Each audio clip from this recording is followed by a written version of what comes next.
Hi, my name is Beck Leavesley and I'm a YA fantasy author who's still obsessed with the stories I read when I was 12. I'm pretty new to this whole YouTube thing, but if you've been following me for any amount of time, you know that I am publishing my debut novel in summer 2025. What you might not know is that I'm taking a gap year to do it.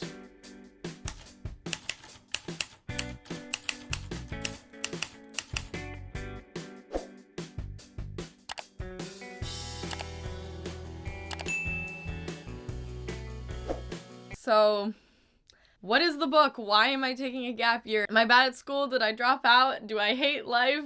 Cue the headlines. We're gonna get into it in this video.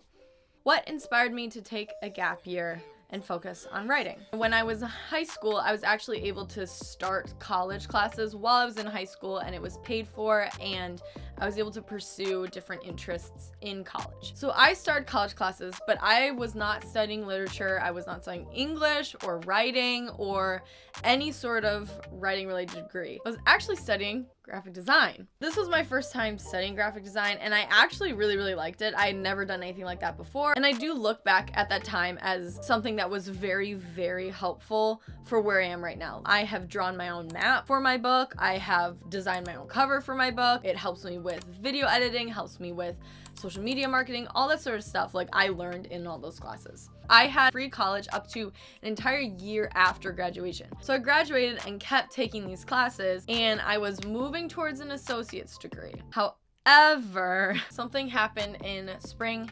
2024. I'm not gonna get into a lot of details because I've moved past it. It was just a very clarifying moment. It was a very frustrating circumstance, and it actually really clarified that I was A, not supposed to be at this school, and B, might not even be getting a degree in graphic design. So that's what's happening over on the college scene. However, during this time, I was actually writing a book series, and I was writing them intensely during this time. I started writing them when I was about 14, almost 15. I basically started it as a haha, what if I wrote this? And then it became this constant hobby. I mean, if you know me, I don't think I've done anything that consistently for 5 years of my life. And I wasn't just writing it and then just being oh, I guess I'll publish it maybe one day. It was I was writing it, cranking out these drafts, sending it off to readers, getting feedback, writing a new draft, sending it off to more readers, writing a new draft, sending it off, and getting it back and forth and connecting with readers to write something that I was proud of and that they wanted to see. And this is gonna sound pretentious. I started writing these books to have them published. And it was I don't care if it's traditional, if I self-publish it, or if it's hybrid, I don't care. These books are getting into the hands of readers. I have such a big vision for this series. And we're gonna get into this at the end of the video. I'm gonna talk about more about what the books are. Again, this is not to sound pretentious, but it's I genuinely believe that these are the books I would have wanted to read at 14 years old. These were the books that I would have wanted to read. In my mind, I do not see this being a one-hit wonder thing. I want this as a career now. And I think all that stuff that happened to me in college and with just my general not knowing what to do, it helped clarify and solidify that being an author genuinely is my dream. This is me starting a business. I'm building a brand. I'm getting a website. I'm creating a product, and I'm getting it out to people who need it and who want it and who will benefit from having it. That's my perspective. People can have all sorts of opinions on gap years and what to do during a gap year and what's a valid reason for taking a gap year. This is the time for it to happen, and I genuinely don't think that there is a better time than now. That's the story on the gap year. Anyways, moving on to part 2. What have I spent my gap year doing so far? This is the first time I think I've publicly talked about all the stuff I've been doing behind the scenes. January was the first time I ever downloaded Instagram. March, I made my first ever post. First video, I was already learning all sorts of things, and that was that YouTube app is dumb. Instagram app is dumber. And so I finally sat down and I was I'm going to get some editing software, and I just used DaVinci Resolve, nothing fancy, always free. In those first 2 months of March and April, I learned so much about video editing, and you could see my videos start to progressively get better. May was the first time I ever posted a video about my book. And you can actually go onto my YouTube channel. You can go to my playlist playlist part, and I actually have like a public playlist just titled Sparkle Sparkle My Book, and you can go scroll through that, and the first video should be the first video I ever posted about my book. I think June was when I hit my first 100 followers on Instagram, and it's just so crazy right now to like sit here. We are at 2,100 people on YouTube. Yeah, and if you haven't caught it, YouTube is actually my preferred platform. YouTube was a place that I wanted to grind the most on, and I knew was going to take the longest amount of time because you can actually make money off of YouTube. Their algorithm is harder to get into and harder to prove yourself in. YouTube is like my main platform. This is the place that like, this is my headquarters. If you are on here on YouTube following me, you are part of like my elite employees. So that was that. But then in May, a local grant opportunity opened up where I could apply as an artist and win up to $2,000 for a creative endeavor of my choice. And I'm gonna be real, I thought it was a scam. But my best friend had actually won it the year before, and they used it to build a website for her small business. So for 2 months, I grinded on a video application for this grant. You could pitch what you were going to use the money for. And I pitched to hire an editor. And 3 weeks after I submitted it, they called me and told me I'd won. I was sitting on the phone with these people. I was about ready to bawl my eyes out. And I don't even know what I said. I don't even know what they said to me. All I know was they said, you won the full $2,000. So I won the grant.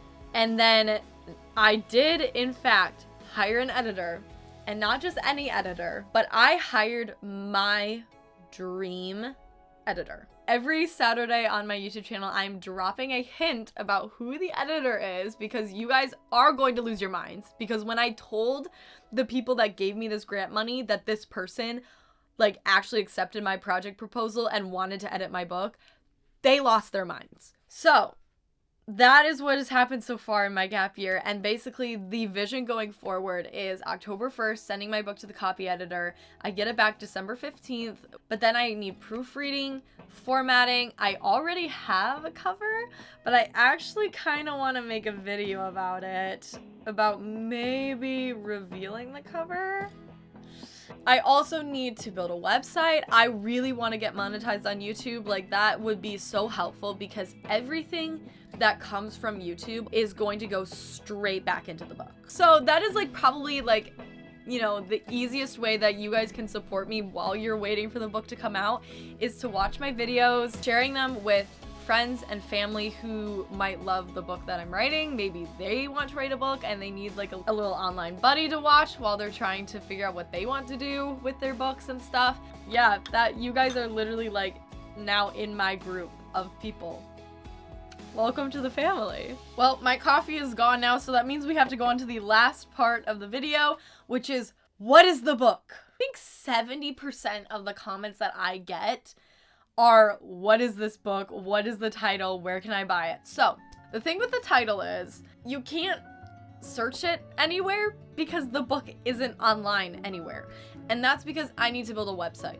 So we're working right now to try and get a website set up, and I have a lot more ideas for the website than just the book. Like I have tons of quizzes. I want to run giveaways on there, stuff like that. I need to set up an email newsletter. Basically, I want to get this set up so that when I tell you the title, you can in fact search it up on the internet and something will come up. If I don't have that set up, then the title is just a name. And the name's not going to make very much sense. The name, like, especially without the blurb, the name's going to mean nothing to you.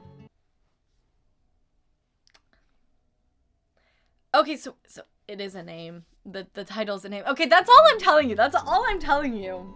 So just pretend you didn't hear. Yes, the title is like the name. It's a proper noun. That's all you are getting from me today, my friends. Anyways, but I want to release the title and the blurb like at the same time so that you guys can understand like what this word, what this name, I guess we all know now it's a name, what this name means for the books. Basically, it is a clean YA modern fantasy. Those are my 4 genres. Clean, meaning it is spice-free, there's no swearing, there's also no like extremely graphic violence. YA, meaning my like ideal target range is like 13 to 17-year-olds. And then modern, a modern fantasy is a fantasy that is set on Earth on modern times. So basically the easiest way I can explain this is basically Percy Jackson, Harry Potter, like Keeper of the Lost Cities, those books. Because those are the kinds of books I like to read when I was a kid. So that's the kind of books that I started writing. I have revealed that it is a book series. I won't tell you how many books are in it just yet, but there are at least 3. And the idea is, as I'm writing this book series, I really wanted it to grow more complex as my readers grew in age. So like, if you read this when you were 14, you read the first book, and then the next book comes out, you're gonna be 15. And the next book that comes out, you're gonna be 16. And I wanted those books to reflect the maturity of the readers at the time. It does grow darker as the series progresses, but it mostly just grows more complex. Like, the themes become more complex, the story becomes more complex, and the characters have to make harder and harder decisions as the story grows. Rest assured, like, this does not end with book 1. What I think is the most exciting thing for me right now is sitting here making this video, knowing that it's been 5 years since I started writing. I had no idea that I would be sitting here with 2,100 people on YouTube watching my videos, liking my videos, subscribe to my videos. The most surreal and exciting thing to me right now is that this really is just the beginning. And I genuinely think that our YouTube community is going to grow so much. Like, I genuinely believe that this is where I'm supposed to be. That I'm supposed to be taking this gap year. That I'm supposed to be here making this video for you, giving you stories that matter and giving you stories that you want to read. I really do believe that this is just the beginning. And in 5 years, we are going to be down the road and we're going to be thinking, oh my gosh, remember that video I made about my gap year? It's gonna be good. So, as always, comment down below if you have any questions for me, because I'm making a Q&A video about my book and I know I did not give very much information. So I want questions from you guys. I want to know, what do you want to know about the book before it comes out? What do you want to know to make you read the book? Do you want to know about POVs? Do you want to know about characters? Do you want to know about the world? Like, what do you want to know? Do you want to know what inspired me to write it? That sort of thing. Just give me all your questions. Let me know, because I'm always reading. I basically have nothing else to do. I'm in a gap year. As always, subscribe, because every Saturday I'm dropping a hint about who my editor is, and I know for a fact that you guys are gonna lose your minds. You guys just have to trust me. I know we haven't known each other for very long, but you guys just have to trust me on this. That wraps up my first ever video on a YouTube channel. So I hope to see you guys in the next one.